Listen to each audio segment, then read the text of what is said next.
Assalamualaikum warahmatullahi wabarakatuh.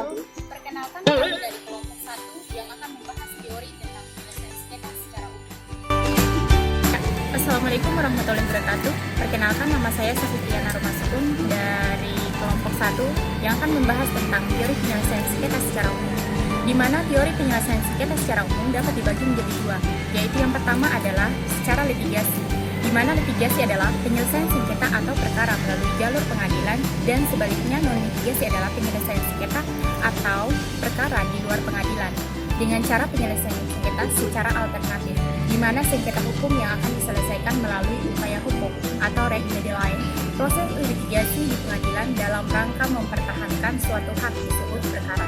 Kemudian alternatif, penyelesaian sengketa adalah lembaga penyelesaian sengketa atau beda pendapat melalui prosedur yang disepakati para pihak, yaitu penyelesaian sengketa di luar pengadilan dengan cara konsultasi, negosiasi, konsiliasi, atau penilaian ahli. Terdapat dalam pasal 1 ayat 10 Undang-Undang Nomor 30 Tahun 1999 tentang arbitrasi dan penyelesaian sengketa. Arbitrasi adalah cara penyelesaian sengketa suatu perdata atau di luar peradilan umum yang didasarkan pada perjanjian arbitrasi yang dibuat secara tertulis oleh kedua belah pihak yang bersengketa.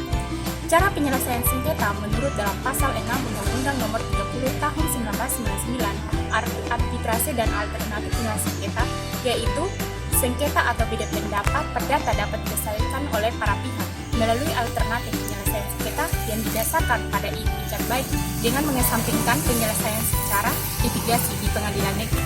Sekian, pembahasan selanjutnya akan dibahas oleh teman-teman saya yang lain. Terima kasih. Ya, perkenalkan, nama saya Ahmad Dwi. Saya ingin melanjuti materi dari teman saya tadi, yaitu penyelesaian sengketa atau beda pendapat melalui alternatif penyelesaian sengketa. Diselesaikan dalam pertemuan langsung oleh para pihak dalam waktu paling lama 14 hari dan hasilnya dituangkan dalam suatu kesepakatan tertulis dalam hal sengketa atau beda pendapat tidak dapat diselesaikan.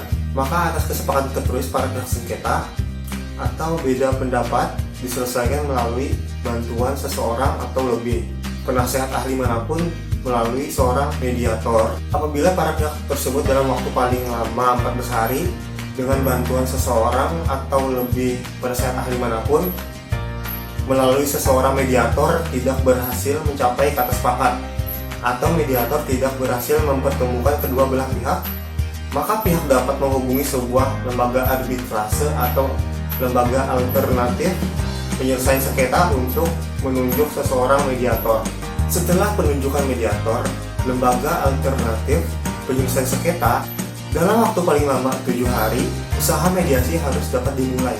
Usaha penyelesaian sengketa atau beda pendapat melalui mediator dengan memegang teguh kerahasiaan dalam waktu paling lama 30 hari harus tercapai kesepakatan dalam bentuk tertulis yang ditandatangani oleh semua pihak yang terkait. Kesepakatan penyelesaian sengketa atau beda pendapat secara tertulis adalah final dan mengikat para pihak untuk dilaksanakan dengan itikat baik serta wajib didaftarkan di pengadilan negeri dalam waktu paling lama 30 hari sejak penandatanganan. Kesepakatan penyelesaian sengketa atau beda pendapat wajib selesai dilaksanakan dalam waktu paling lama 30 hari sejak penandatanganan. Apabila usaha perdamaian tidak dapat dicapai, maka para pihak berdasarkan kesepakatan tertulis secara tertulis dapat mengajukan usaha penyelesaian melalui lembaga arbitrase atau arbitrase ad hoc. Ya, sekian dari saya. Selanjutnya akan dilanjutkan oleh teman saya. Saya Ahmad Jaini, saya akan melanjutkan pembahasan yang tadi. Ini saya akan membacakan perbedaan litigasi dan non-litigasi. Oke, saya akan ke litigasinya dulu. Litigasinya ada 6. Yang satu ada waktu penyelesaian sengketa yang memakan waktu dan biaya yang mahal. Dan yang kedua adanya prosedur formal dan bersifat kaku. Dan yang ketiga bersifat sengketa hukum melalui pengadilan berdasarkan pada satu litigasi hukum. Dan yang keempat adanya pengadilan akan memberikan hak dan menetapkan hubungan hukum bagi antara para pihak yang terlibat dalam sengketa hukum. Dan yang kelima, setelah terbitnya hak dan menetapkan hubungan hukum antara para pihak berlaku dan mengikat para pihak dan masyarakat umum.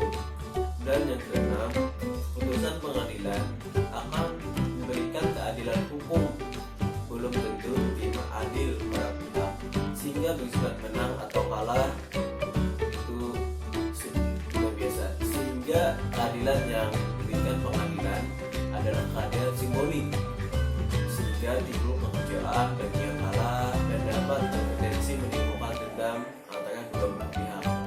Dan selanjutnya akan dibacakan oleh teman saya.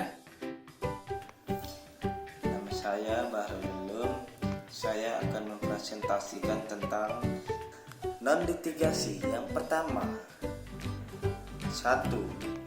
Waktu penyelesaian sengketa hukum dan biaya tergantung dari para pihak yang melakukan upaya damai.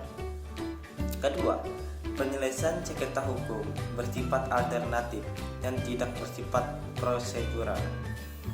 Ketiga, para pihak secara langsung melakukan perundingan dalam kerangka upaya perdamaian dengan metode negosiasi, mediasi, konsiliasi, dan fasilitasi. Keempat, terbitnya hak antara kesepakatan antara pihak. Kelima, para pihak penyelesaian sengketa hukum akan memberikan putusan peradilan yang bersifat win-win solution. Terima kasih.